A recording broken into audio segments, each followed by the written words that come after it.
মরা পশু কেন হারাম, মরা মাছ কেন হালাল?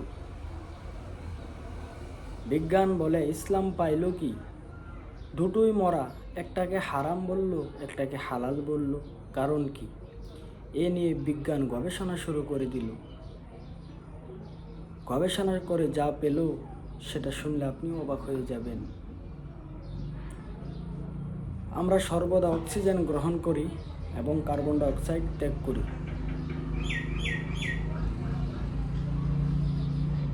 যেই পশুটা মারা যায় তার ভিতরে কার্বন ডাই অক্সাইডটি আটকে যায়।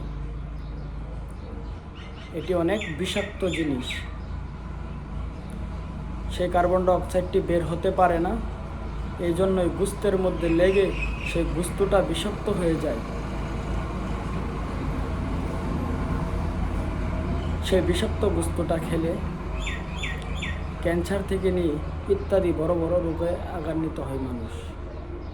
আর যে আমরা ইসলাম ধর্মীয়বলম্বী লোকেরা জবাই করে খাই, সেই জবাইয়ের ফলে সেই বিষাক্ত কার্বন ডাই অক্সাইডটি রক্তর সঙ্গে বের হয়ে যায়। আর মাছ তো আর অক্সিজেন গ্রহণ করে না এবং কার্বন ডাই অক্সাইড ত্যাগ করে না। এই জন্যই মাছ খেলেও কোনো ক্ষতি নেই। মাছ থাকে পানির নিচে, তার অক্সিজেন এবং কার্বন ডাই অক্সাইড কোনোটারই প্রয়োজন হয় না। এই জন্য ইসলাম হালাল করে দিয়েছে।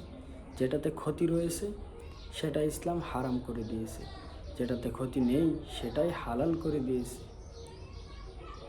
গবেষণা করে বিজ্ঞানী